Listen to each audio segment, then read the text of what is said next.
au niveau de la discussion de la loi de transition énergétique, on a fait quand même considérablement avancer les choses pour la mise en place de l'économie circulaire.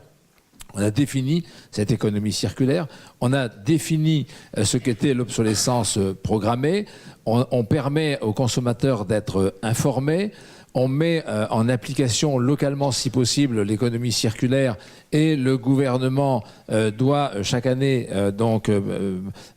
faire un rapport sur la mise en place de l'économie circulaire sur le plan local.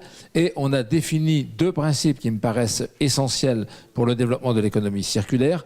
Un, c'est le principe de proximité, c'est-à-dire qu'on fait sur place, entre les entreprises, au sein des entreprises, notamment aussi en termes de déchets. Tout ce qui est recyclage, si possible, on le fait sur place. Et c'est le principe d'autosuffisance. On a défini ces deux principes-là qui me paraissent extrêmement importants et qui sont là pour donner une lecture optimiste de l'économie circulaire à l'avenir.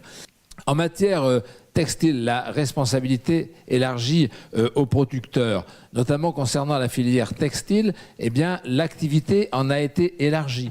Et je voudrais parler de tout le pan de ce qui est l'économie sociale et solidaire, que vous avez peut-être évoqué, mais qui est extrêmement important et qui aura encore plus de latitude et de possibilités de travailler avec l'extension de cette filière REP sur le textile.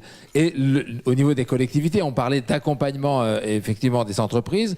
Il y a l'accompagnement des entreprises en ingénierie, en attrait concernant les activités du territoire, mais il y a aussi toute cette économie sociale et solidaire que l'on est amené à encourager, parfois à financer, qui fait à la fois du recyclage, du réemploi et en même temps de la réinsertion. Et j'en appelle également, moi qui suis député, au pouvoir public pour dire qu'il ne faut pas les laisser tomber. Ces entreprises ou ces associations de l'économie sociale et solidaire, elles sont parfois en difficulté, il faut absolument les accompagner, elles font des projets, elles réalisent des projets, elles font des appels à projets qui parfois ne sont pas financés tout de suite et qui les mettent en difficulté alors qu'elles sont un acteur essentiel sur nos territoires.